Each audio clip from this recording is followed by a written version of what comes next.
Δεν ανοίγει μόνο τις πύλες της μηχανίας η ψυχή, δεν μπορεί. Πολύ το βάρος της αμαρτίας, πολύ το φορτίο, πολλά και τα χρόνια της ακινησίας. Αμέλησε, αδράνησε, αδυνάτησε, ατρόφησε, νεκρώθηκε. Μόνη της ελπίδα ο δημιουργός, ο ζωοδότης της. Πώς όμως η ψυχή να τολμήσει να παρουσιαστεί έτσι ρευκωμένη και ευελιρή μπροστά στο Κύριο της δόξης. Δεν έχει πρόσωπο να σταθεί, δεν έχει παρησία. Μόνη της ελπίδα κάποιος από τη γενιά της. Μα ποιος άλλος? Η Θεοτόκος, μητέρα μεγαλόψυχη στον πόνο και στη δόξα. Η μεγαλόψυχη μάνα μίλησε, ο ζωοδότης έκλεινε σπλάχνα ελέους. Απομένει στη μετανοούσα ψυχή να νιώσει το μέγα μυστήριο της εσπλαχνίας, να αναλογιστεί τα ανωνύματά της και να ζητήσει το έλεος. Κατανοητικά τροπάρια του 50ου ψαλμού σε ήχο πλάγιο του Τετάρτου και πλάγιο του Δευτέρου αντίστοιχα.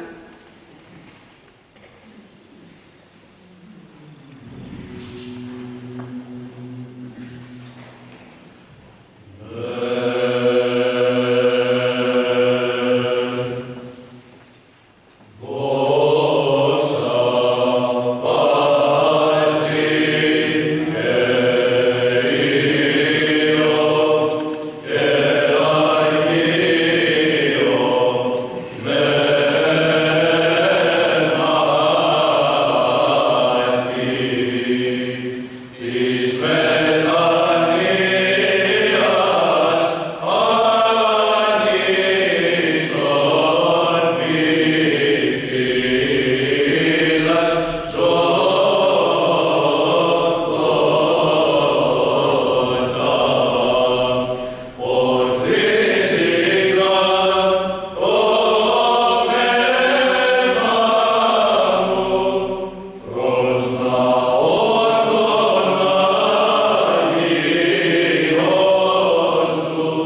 ψαλμοδός. Πόσες φορές στην ιστορία δεν έχουμε δει την πρόνοια του Θεού για τον λαό του, πόσες φορές δεν ετράπη ο εχθρός επί γη, πόσες φορές δεν νικήθηκε ο εχθρός, διότι ο Θεός σκέπασε τον λαό του. Και αυτό είναι απαραίτητο να το υπενθυμίζουμε στον εχθρό, για να ξέρει ποιον πάει να πολεμήσει. Πρώτα όμως πρέπει να το υπενθυμίζουμε στον εαυτό μας και να μην ξεχνάμε ότι είμαστε λαός του Θεού. Για να είναι ο Θεός με θυμόν, πρέπει πρώτα να είμαστε εμείς μετά του Θεού. Τροπάριο του μεγάλου αποδείκνου με θυμόν ο Θεός σε ήχο πλάγιο του Δευτέρου.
Yeah.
προσχέτηση πλέον στο έλεος του Θεού, αρχίζει να νιώθει την άμετρη αγάπη.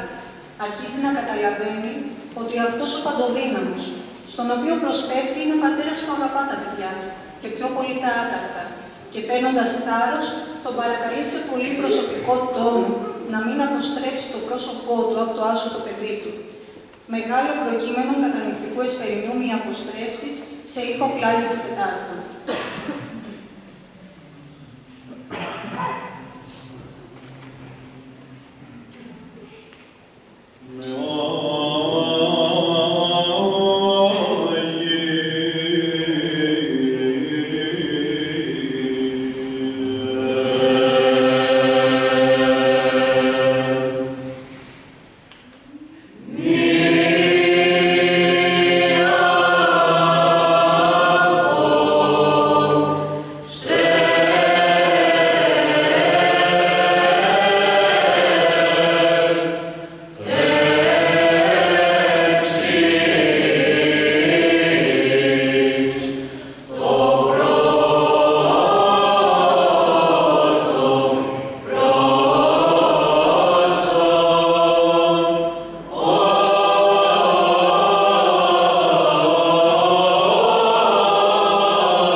Η ψυχή που βρίσκει το δρόμο της επιστροφής νιώθει τη θεία παρηγοριά και στο τέλος της ημέρας, τη γλυκιά ώρα που δει ο ήλιος και σταματάει η πίκρη της καθημερινής βιοπάλης, αισθάνεται βαθιά την ανάγκη να προσφέρει πνευματική θυσία στον ευεργέτη και ζωοδότη της, να προσφέρει ύμνους και θυμίαμα. Τροπάριο προηγιασμένης θείας λειτουργίας κατευθυνθήτο σε ήχο πλάγιο του πρώτου και πλάγιο του δευτέρου αντίστοιχα, μέλος αρρωσίτων.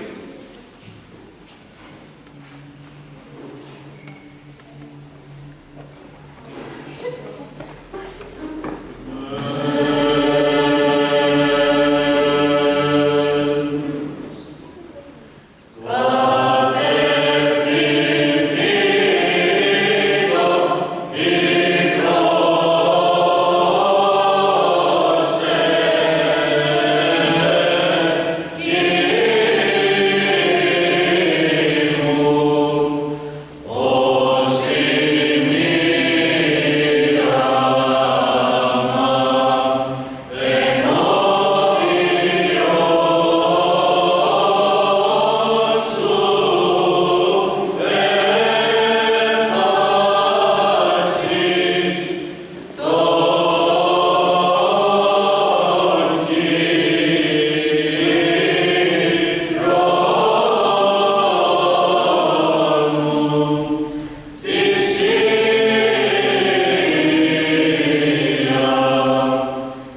μετανοίας δηλωτάς ανάδειξον ημάς, Κύριε.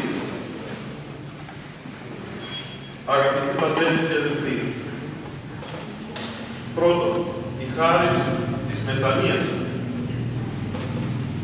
Η καταληκτική περίοδος του Τριωδίου αρχίζει ως γνωστό με το περίφημο τροπάριο, το οποίο ακούσαμε τόσο ωραία πριν από λίγη ώρα από την κορονία, της μετανοίας άνοιξε όρμη πύλας ζωοδότα. Γιατί παρακαλούμε από την αρχή του Τριωδίου και καθ' όλη τη Μεγάλη Τεσσαρακοστή για μετάνοια, διότι διερχόμαστε την κατεξοχήν περίοδο της μετανοίας και εντούτοις μόνοι μας, με τις ανθρώπινες μόνον προσπάθειες και διαθέσεις, δεν καταφέρνουμε να μετανοήσουμε αληθινά και ειλικρινά. Χρειαζόμαστε άμεσα την Θεία έμπνευση και βοήθεια γι' αυτό.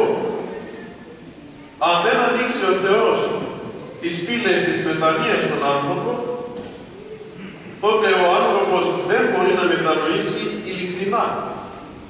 Είναι αναγκαία η χάρις της μετανοίας προς τούτο. Ο Κύριος μας ζήτησε εξ αρχής του κηρύγματος του μετάνοια, μετανοείται, είναι και γάρ η βασιλεία των ουρανών. Αυτό ήταν νωρίτερα το κήρυγμα του Τιμίου Προδρόμου. Αυτό ήταν κατόπιν το επίμονο κήρυγμα των Αγίων Αποστόλων. Αυτό είναι και θα είναι πάντοτε το συνεχές κήρυγμα της Εκκλησίας του Χριστού.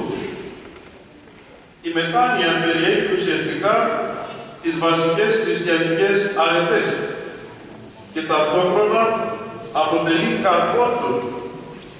Σημαίνει πρώτιστα πίστη. Αν δεν πιστεύεις αληθινά και βαθιά, δεν πρόκειται να δείξεις καμιά μετάνοια. Επίσης, αν δεν ελπίζεις, δεν μετανοείς. Στη μετάνοια υπάρχει και αγάπη. Η αγάπη εισάγει και οδεί τον άνθρωπο στη μετάνοια, διότι τον ελέγχει και τον προτρέπει σε διόρθωση των εκτεσμένων και σε επανόρθωση. Χωρίς αυτή δεν έχουμε αληθινή μετάνοια. Γενικά, όταν προβαίνουμε σε απλό απολογισμό των αμαρτιών μας και παρατηρούμε ότι δείχνουμε ελάχιστη μεταμέλεια, χωρίς πόνο, χωρίς εσχήνη, με ψυχρότητα και αδιαφορία, σαν να πρόκειται για αμαρτήματα άλλου, τότε αυτό το γεγονός σημαίνει ότι οι πύλες της μετανοίας δεν ανοίχθηκαν ακόμη καλά μέσα μας. Κάποτε υπάρχει μετάνοια από υποχρέωση, επειδή μας το επιβάλλουν οι άλλοι, οι περιστάσεις της ζωής, περιβάλλον κτλ. Φυσικά δεν πρόκειται για την αληθινή μετάνοια, η οποία πρέπει να μας χαρακτηρίζει σαν χριστιανούς. Η μετάνοια δεν είναι επιβαλλόμενο καθήκον, αλλά ζωτική ανάγκη της ίδιας της ψυχής του ανθρώπου, η οποία αισθάνεται το βάρος της αμαρτίας και επιθυμεί την λύτρωση και την απελευθέρωση. Άλλοτε υπάρχει μετάνοια από τον φόβο της τιμωρίας. Κάποιοι αισθάνονται άσχημα με τις αμαρτίες τους, κυρίως διότι επικρέμανται ο κίνδυνος της τιμωρίας πάνω τους. Καλό είναι για αρχή, αλλά πρόκειται για κάτι δουλικό. Δεν φτάνει το αίσθημα του φόβου τιμωρίας για την ενοχή, αν θα πρέπει να αποκτήσουμε υγιή σχέση με τον Θεό. Είναι ανάγκη η πίστη και η αγάπη, η παράδοση με εμπιστοσύνη στην Θεία Αγκάλη, η οποία δέχεται τους πάντες με μόνον όρο την ομολογία της όποιας αμαρτίας, χωρίς δικαιολογίες και προφάσεις, και την εξήτηση του ελέους της Θείας Αφέσεως. Η όντως μετάνοια είναι πόνος και βάσανο για την απομάκρυνση από τον Θεό και την προδοσία της αγάπης Του. Για την άδικη σπατάλη του πολύτιμου χρόνου της ζωής μας στην ματαιότητα, στην αδικία, στο στο ψεύδος, στην ανομία? Αναλογιζόμαστε το μέγεθος της σταυρικής θυσίας του Θεανθρώπου λυτρωτού μας και τη δική μας αχαριστία και αποστασία? Εν τούτης, όταν έχουμε μέσα μας ψυχρότητα, όταν λείπει το αληθινό πνεύμα της μετανοίας, δεν ποθούμε τα πνευματικά. Δεν μας ελκύει η προσευχή. Στις ιερές ακολουθίες της Εκκλησίας δεν μπορούμε να συγκεντρωθούμε. Αλλά ούτε και στην κατηδία προσευχή. Στην αγαθοεργία και θυσία είμαστε δυσκίνητοι, στα θεία βραδικίνητοι έως ακίνητοι. Αν βλέπουμε ότι η αμαρτία έχει μεγάλη δύναμη μέσα μας, ότι μας παρασύρει εκόντες, άκοντες, τότε χρειαζόμαστε πραγματικά δυνατή προσευχή και δέηση εκτενή για να μας λυπηθεί ο Κύριος και να μας δώσει χάρη μετανοίας. Αυτή δίδεται σε όσους το ζητούν με πόνο και επιμονή. Διαφορετικά, το άπειρο έλεος του Κυρίου που θέλει να μας επισκιάσει και σώσει, χρησιμοποιεί άλλους τρόπους, απλούς, προκειμένου να οδηγηθούμε σε επίγνωση μετανοίας και επιστροφή στις ευθείες οδούς της Θείας Ευαριστίας. Δεύτερον, ένα σύγχρονο παράδειγμα. Επ' αυτού, επιτρέψτε μου να αναφέρω στην αγάπη σας ένα σύγχρονο παράδειγμα, το οποίο είναι πολύ διδακτικό και χαρακτηριστικό. Προηγουμένως, θέλω να τονίσω ότι κάποιοι άνθρωποι οδηγούνται στην πίστη και στη μετάνοια με τρόπο θαυμαστό. Ενώ πριν ζούσαν μια ζωή τελείως παραδομένη στα πάθη τους. Κάποιες όμως δυσχερείς περιστάσεις της ζωής τους συγκλώνησαν στη θέμελα και μόνο τότε στράφηκαν με μεγάλη ορμή προς τον Θεό. Κάποιοι από αυτούς βλέπουν σημεία, κάποιοι βιώνουν υπερφυσικές καταστάσεις. Έχω γνωρίσει ανθρώπους οι οποίοι είχαν ακόμη και την εμπειρία του σωματικού θανάτου και της μεταθάνατου καταστάσεως και επανήλθαν στη ζωή. Μια τέτοια είναι η περίπτωση που άκουσα πρόσφατα και θα σας αναφέρω. Πριν από λίγο καιρό, βαδίζοντας σε κεντρικό δρόμο της πόλεως μας εδώ, της Λάρισσας, με πλησίασε κάποιος σχετικά νέος άνθρωπος, με πλαστικό ποτήρι του καφέ μάλιστα στο χέρι, άνθρωπος φυσιολογικός, κανονικός, σύγχρονος, καθημερινός. Αφού με χαιρέτησε και μου έθεσε κάποιο ερώτημα, εν συνεχεία μου απεκάλυψε, αγνωστός μου εντελώς, ότι η ζωή του άλλαξε εντελώς. Ότι πιστεύει πλέον βαθύτατα στον Θεό, ενώ πριν ήταν χριστιανός μόνο κατόνομα. Και προσπαθεί στο εξής να ευχαριστήσει στον Θεό, ζώντας κατά το άλλο θέλημά του. Και τούτο, διότι πριν από σχετικά λίγο χρονικό διάστημα, εξαιτίας μιας σοβαρής ασθένειας, πέθανε. Ο θάνατος του διαγνωστήκε και βρέθηκε σε αφάρπαστο και απερίγραπτο τόπο οδύνης και φρικτής κολάσεως. Είναι αδύνατον, όπως με βεβαίωσε με κάθε σοβαρότητα, ανθρώπινη γλώσσα να περιγράψει τον βασανισμό της ψυχής του. Πότε όμως συνέβη το ανέλπιστο. Μια μεγαλόπρεπη γυναίκα μέσα στο φως, με ανέφραστη μητρική στοργή και ενδιαφέρον, τον ανέσυρε από τον εφιαλτικό βασανισμό του. Μέσα του είχε τη σίγουρη πεποίθηση ότι αυτή ήταν η μητέρα του Κυρίου μας. Η Παναγία μητέρα μας. Η αϊπάφθενη Θεοτόκος. Τον μετέφερε σε τόπο ασφαλή. Ενώ από κάτω του έχασκε χαόδης, άβυσσος. Ήταν στη βάση ενός βουνού. Έτσι του φάνηκε. Και στην κορυφή του διακρινόταν φως. Υπέρλαμπρο. Και τότε άκουσε την ουράνια φωνή της να του λέγει: «Θα πρέπει να ανέλθεις εκεί ψηλά για να σωθείς στο φως. Αυτό πρέπει να γίνει με τη θέλησή σου. Διαφορετικά, θα βρεθείς και πάλι εκεί που ρίχθηκες, χωρίς καμιά ελπίδα επανόδου. Κατόπιν αυτής της συγκλονιστικής θεομητορικής οδηγίας, επανήλθε στη ζωή». Η καρδιά του ξαναλειτουργήσε, τα όργανα του σώματός του άρχισαν και πάλι να λειτουργούν κανονικά και θεωρήθηκε η νεκρανάστασή του ένα πραγματικό θαύμα, όπως και ήταν. Το πιο σημαντικό όμως θαύμα ήταν ακριβώς η ριζική μεταστροφή του.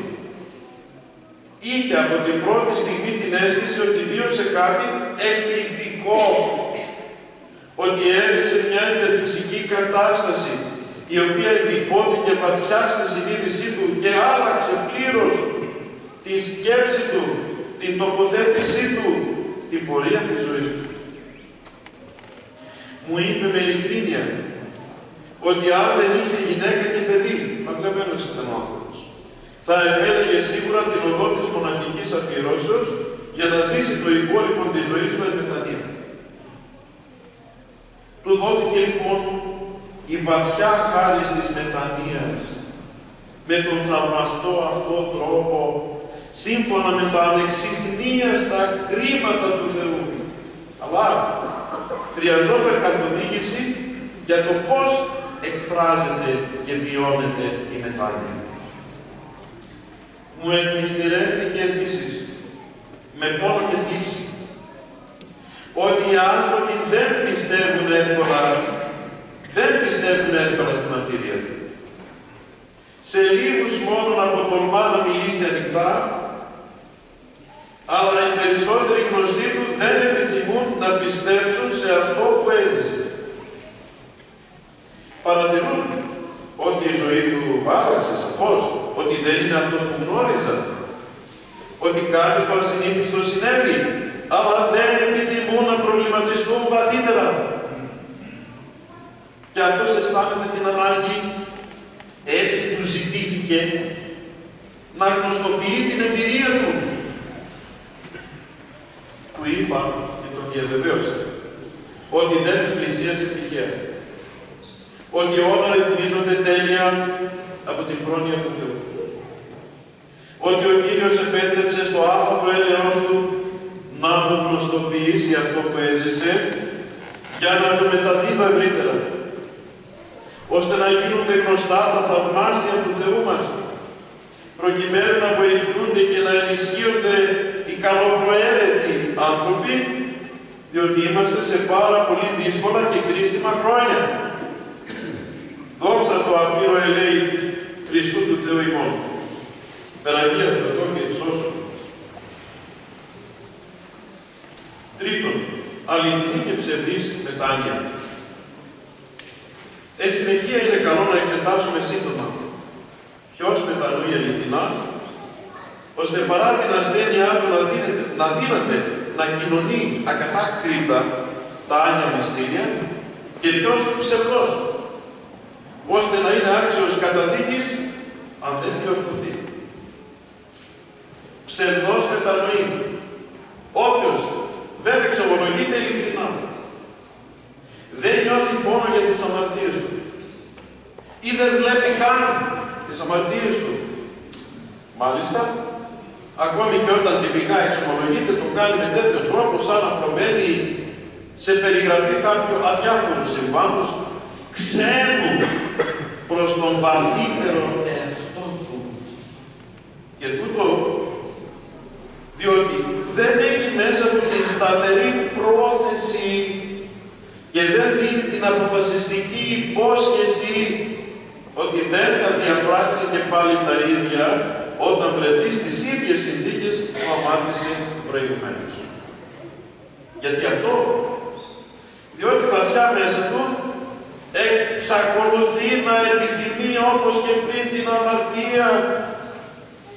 Δεν την έχει αποστραφεί, δεν την έχει βδελιχθεί, ούτε την έχει μισήσει.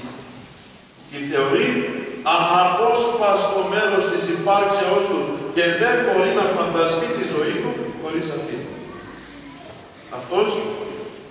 Αυτή είναι μια ιδιαίτερα επικίνδυνη και πλανερή κατάσταση, η οποία υποδηλώνει κατ' ουσίαν αμετανοησία, ψεύτικη μετάνοια. Ένας τέτοιος άνθρωπος δεν είναι άξιος της Θείας μεταλήψεως.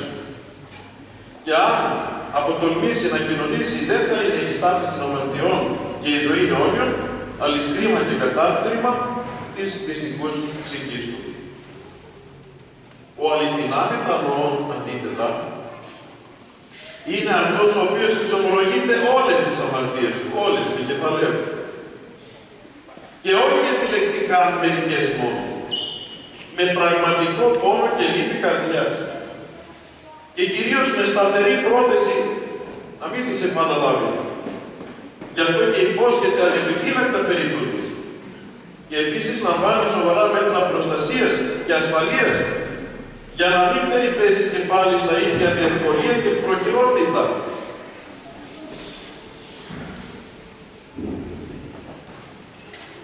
Αυτός, εφόσον λάβει σχετική άδεια και ευλογία από τον Πνευματικό Πατέρα, μπορεί να κοινωνήσει αξίως. Και παρά την ασθένεια και αδυναμία του, δέχεται το πλούσιο έλεος του Παναγάπου Κυρίου μας, η άφεση των αμαρτιών και η ζωή αιώνια. Είτε με όλους μας να συμβαίνει αυτό. Το παράδειγμα της σήμερα τιμωμένης Αγίας Μαρίας της Αιγυπτίας είναι εξόχως διδακτικό. Επρόκειτο για τόσο μεγάλη αμαρτωλή, ώστε αόρατη δύναμη να της εμποδίζει την είσοδο στον πανίερο ναό της Αναστάσεως του Κυρίου μας στα Ιεροσόλυμα, όπου πήγε από περιέργεια. Και μόνο όταν έβαλε μέσα της την αληθινή μετάνοια, την πρόθεση και απόφαση της να μην επιστρέψει στην ακαθαρσία των σαρκικών της αμαρτιών, μόνο τότε της απετράπει πλέον με τη θεομητορική μεσητεία να εισέλθει στο ναό και να προσκυνήσει και να λάβει θείες δωρεές. Διότι θα απεδίεται σε αγώνα φοβερό πέραν της ερήμου του Ιορδάνου για να δείξει την έμπρακτη μετάνοιά της επί δεκαετίες ολόκληρες, μέχρι ότου καθαρθεί όπως και φωτιστεί και θεωθεί. Και μόνο πριν το τέλος της να φανερωθεί στον κόσμο ως εκπληκτικό υπόδειγμα μετανοίας δια του Οσίου Ζωσιμά, ο οποίος άκουσε τα του βίου της, κοινώνησε τα Άγια Μυστήρια και εν τέλει την έθαψε. Ήθελε να έχουμε τις Άγιες Πρεσβείες της. Αδελφοί και αδελφές, αυτά να είναι τα υποδείγματα και τα πρότυπά μας, ώστε να προσφέρουμε στον λυτρωτή μας Χριστό ως τον μόνο ιατρό, τον αληθινό Πατέρα, τον πραγματικό ευεργέτη, τον μοναδικό σωτήρα, να τον αγαπήσουμε βαθιά και ειλικρινά, να είμαστε έτοιμοι να υποστούμε κάθε θυσία και χάρη Του, ακόμη και αυτής της ζωής μας, και τίποτε να μην μας χωρίσει από την μακαρία αγάπη Του. Τι έχουν στην αλήθεια να μας προσφέρουν τα πάθη και οι αμαρτίες, όπως και οι δαίμονες που κρύπτονται όπισθεν παρά μόνον ατιμία, δυστυχία, καταστροφή και απώλεια. Αντίθετα, Πανάγαθος Κύριος μας, για την αληθινή μετάνοιά μας, για την μικρή αλλά τίμια και ειλικρινή προσπάθειά μας, προσφέρει σε εμάς την ευφροσύνη της πνευματικής κοινωνίας μαζί Του από τούτη τη ζωή. Τι μεγαλύτερο και υψηλότερο υπάρχει από τη Θεία Κοινωνία, τι μακαριότερο και ερασμιότερο. Αυτή μας ενώνει με τον Χριστό, μας κάνει ένα μαζί Του, τον φέρνει μέσα στην ίδια την ταπεινή ύπαρξή μας. Τέταρτον, ποτήριον Κυρίου και ποτήριον δαιμονίων. Για να μετέχουμε το ποτηρίο του Κυρίου, χρειάζεται, όπως είπαμε, αληθινή και γνήσια μετάνοια. Διαφορετικά, μέσω των παθών και αμαρτιών και μάλιστα των σαρκικών, ο άνθρωπος μετέχει του ποτηρίου των δαιμονίων, που συνιστά τον αιώνιο θάνατο. Οι δύο αυτές καταστάσεις δεν συμβιβάζονται και δεν συνδυάζονται. Γι' αυτό και ο Άγιος Απόστολος Παύλος είναι σαφής. Ουδ είμαστε ποτήριον Κυρίου πίνην και ποτήριον δαιμονίων. Ουδ είμαστε τραπέζης Κυρίου μετέχει και τραπέζες δαιμονίων. Ο Θεός έχει δείξει σε βίους Αγίων πόσο φοβερό σκοτάδι περιβάλλει τους αμαρτωλούς. Ο Άγιος Νύφων Κωνσταντιανής, 23 Δεκεμβρίου, ζούσε αρχικά πολύ αμαρτωλή και έκλειτη ζωή, παραδομένος στα πάθη της αρκός. Κάποτε συναντήθηκε με κάποιον γνωστό του, τον Νικόδημο, ο οποίος ήταν άνθρωπος ευσεβής. Αυτός τον κοίταξε απορριμμένος και όταν ο Νύφων τον ερώτησε γιατί τον παρατηρεί με τέτοιο τρόπο, εκείνος απάντησε: πίστεψέ με αδελφέ, ότι δεν σε είδα ποτέ έτσι όπως σήμερα, διότι το πρόσωπό σου είναι τρομακτικό, κατάμαυρο. Τα πρόσωπα των Αγίων, των ευσεβών ανθρώπων του Θεού, ενωμένα με τον Χριστό, περιβάλλονται με θείο φως, διότι ομοιώνονται με το πρωτότυπό τους, με τον Χριστό. Αντίθετα, τα πρόσωπα των ασεβών, όπως και των αμετανοήτων ορκολών, γίνονται αποκρουστικά, διότι εξομοιώνονται με τον πατέρα της αμαρτίας, διάβολο. Ο ποιόν την αμαρτία εκ του διαβόλου εστί, βεβαιώνει ο μαθητής και Απόστολος της Αγάπης, Άγιος Ιωάννης, ο Θεολόγος και Ευαγγελιστής. Πόσο μεγάλη δυστυχία και συμφορά είναι να παραμένεις δέσμιος του εχθρού της ψυχής σου και τη ζωή σου, αμετανόητος και αδιόρθωτος. Από τη μία λοιπόν, με βάση την αληθινή μετάνοια, έχουμε τη σωτηρία και όλες τις θείες δωρεές. Από την άλλη, έχουμε την αμετανοησία που οδηγεί στην απώλεια και σε κάθε σχήνη και ακαθαρσία. Σε εμάς εναπόκειται να κάνουμε την ορθή επιλογή. Ο Άγιος Απόστολος Παύλος, υποδεικνύοντας οδό μετανοίας, μας προτρέπει πατρικώς: καθαρίσομεν εαυτούς από παντός μολυσμού, σαρκός και πνεύματος. Αν λοιπόν θέλουμε να είμαστε αιώνια με τον Κύριο και Θεό μας, με την Παναγία Μητέρα μας, με τους Αγίους Αγγέλους, με τους Αγίους Πάντας, ας αναδειχθούμε σε τούτη τη σύντομη ζωή ζηλωτές της αληθινής μετανοίας και ας ενωνόμαστε μυστηριακά με την χάρη του Θεού μας, με την Θεία Ενέργεια, χωρίς αναβολή και καθυστέρηση, χωρίς αναμονή, διότι δεν γνωρίζουμε τι τέξεται η επιούσα. Ο Κύριος μας δέχεται με ανοιχτές αγκάλες κάθε προσερχόμενο με ειλικρινή μετάνοια, τον δικαιώνει και τον αποκαθιστά. Όποιον καταδικάζει τον εαυτό του, αυτόν σίγουρα τον συγχωρεί. Το αφαιρεί το κακό πνεύμα και του χαρίζει Άγιο Πνεύμα. Του δίδει καθαρότητα και ελπίδα, ελευθερία και παρησία, συγχώρηση και σωτηρία. Αδελφοί, ας μετανοήσουμε και ο ελεήμων και πράος Κύριος θα μας εσπλαχνιστεί την ώρα της κρίσεως στο δικαστήριό Του εξαιτίας της φιλεσπλαχνίας Του, που είναι πάντοτε μεγαλύτερη από τις ανθρώπινες αμαρτίες. Αμήν.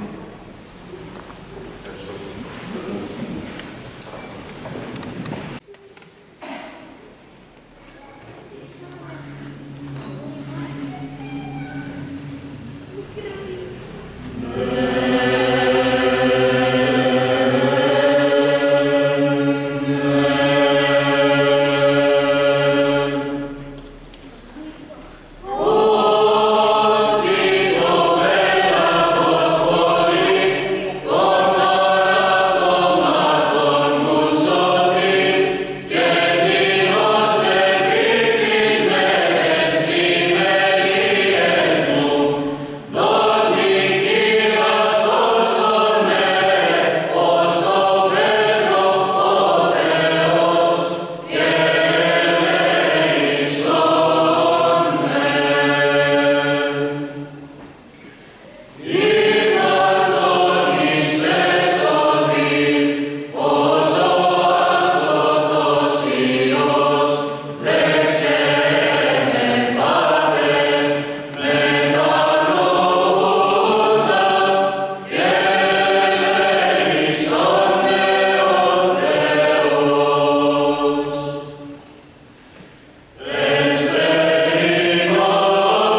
Πάσχα. Ευχαριστώ πάρα πολύ την παρουσία της ωραίας χοροδίας που μας ξαναετοίμησε για μια ακόμη φορά που είχαμε κάνει την αρχή, αν ενθυμίστε, εδώ στην 40η την προηγούμενη των Χριστουγέννων.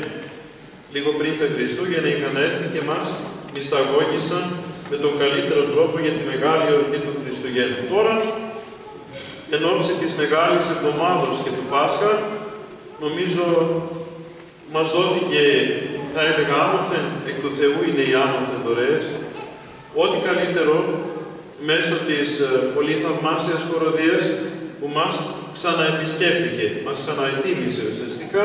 Γι' αυτό και τους ευχαριστούμε πάρα πολύ, τόσο το χωράκι, τον αδελφό μας, τον Ιωάννη, τον Κιακόπουλο, πάρα πολύ ικανό χωράρχη, πολύ καλό γνώστη της εκκλησιαστικής μας μουσικής, αλλά θα έλεγα και του εκκλησιαστικού είδους.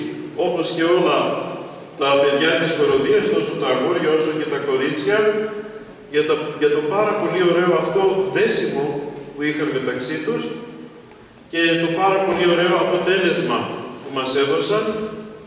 Τόσο ωραία που δενόταν ο λόγος της αφηγήσεως με το μέλος. Σαρακοστιανά μέλη μας έψαναν στο πρώτο μέρος από το Μεγάλο Απόδεικνο.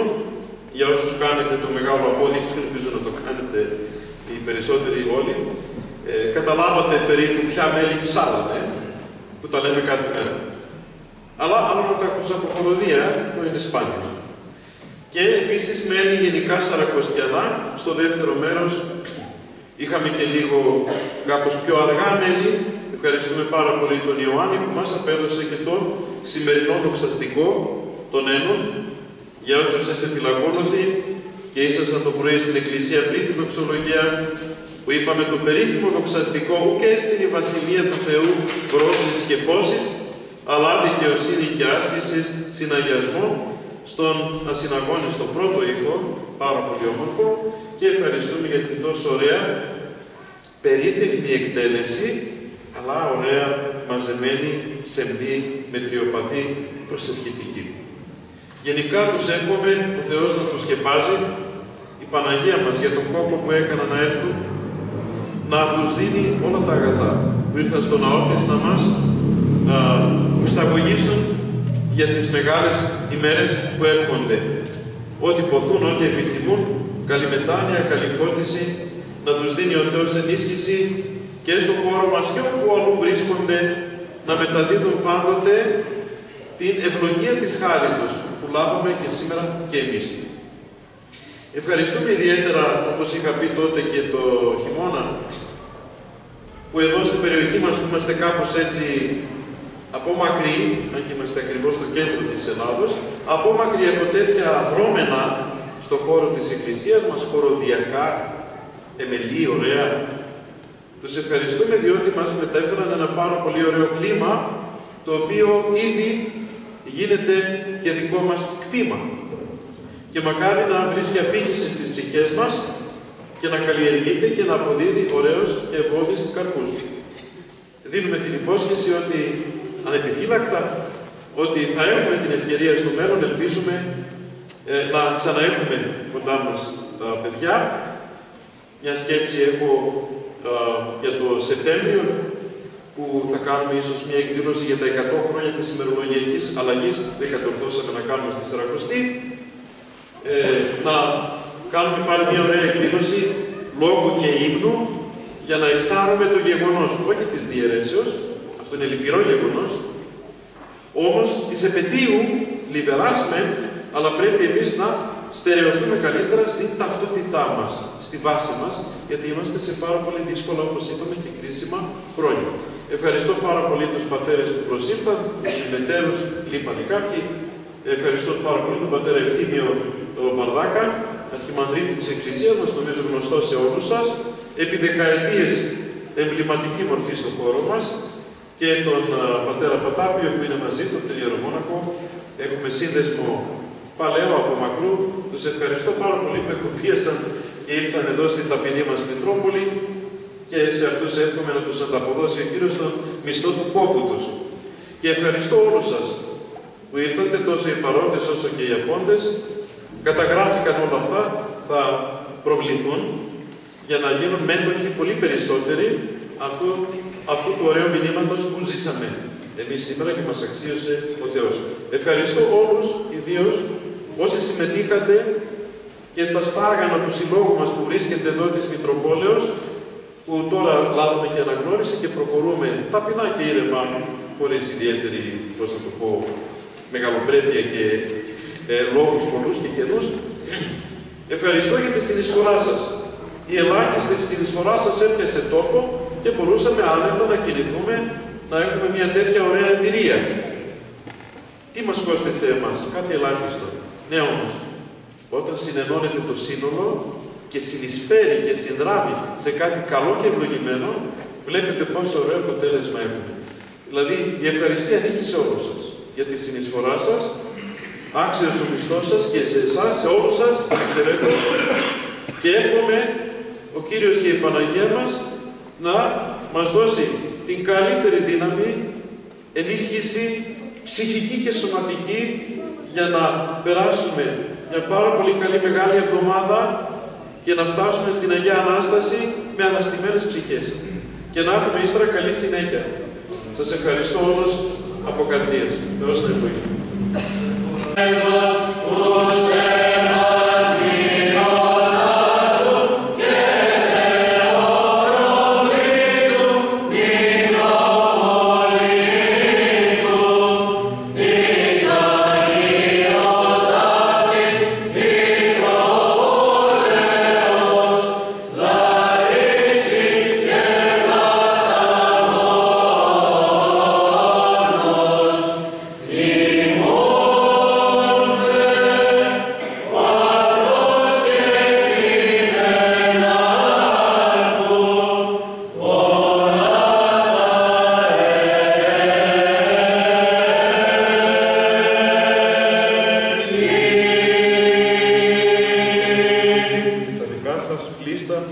σε όλη που μας προσφέρατε σήμερα, παρουσιάζοντας και την ουροδία του αγαπητού μας πρωτοψάρτου και δασκάλου της Βυζαντινής Μουσικής Ιωάννου Κοσμόπουλου, μας δόθηκε η ευκαιρία να έρθουμε και εμείς από την Αθήνα, τόσο να απολαύσουμε την πνευματική και τεχνολογική παραδεισία, όσο και να συναντήσουμε τη μορφή του Σεβαστιωτάτου Πατρόλος μας, κυρίου Κλίμεντος, ο οποίος τη χάνει αγαπητός σε όλο το πλήρημα του Πατρίου Εορτολογίου Λογιότατος, το ακούμε στις ομιλίες, και εγώ ιδιαίτερος θα επιθυμούσα πάρα πολύ να βρίσκομαι την ημέρα της εμφρονήσεώς του. Δεν μπορούσα να έρθω και παρόλο που πέρασε τόσος καιρός, ευκαιρία τώρα να το ευχηθώ από κοντά, να ζήσει έτσι πολλά, να προσφέρει στην Εκκλησία μας τα χαρίσματα που του έδωσε ο Θεός. Είστε τυχεροί που έχετε αυτόν τον Κλιμενάκη, τον Σεβασμιότατο κύριο Κλίμεντα, τον οποίο και προσωπικά εγώ τον θαυμάζω για τον λόγο του, τον οποίο προφέρει, αλλά και την δραστηριότητά του. Επίσης, εγώ δεν θα πω την αιτία που τον χαρακτηρίζω θεόκλητο, γιατί κατά εξαίρεση από όλους τους άλλους είναι από το Θεό κεκλημένος να έρθει στη Λάρισα. Έκανα λάθος? Ευχόμαστε λοιπόν σε βασιλότητα με την ευκαιρία να ζήσετε έτσι πολλά, προσφέρετε να σας καμαρώνουμε κι εμείς. Ευχαριστώ πάρα πολύ. Υπερβάλλει με ο πατέρας Ευθύμιος, αλλά δεχόμαστε την καλή του διάθεση και σε αυτόν ό,τι υποθεί και επιθυμεί. Δραστήριος κληρικός της Εκκλησίας μας, που πραγματικά αναλώνεται στην μαρτυρία και στην υπηρεσία και του Θεού και του Πυμνίου. Θεός θα το χαρίσει έτσι πολλά.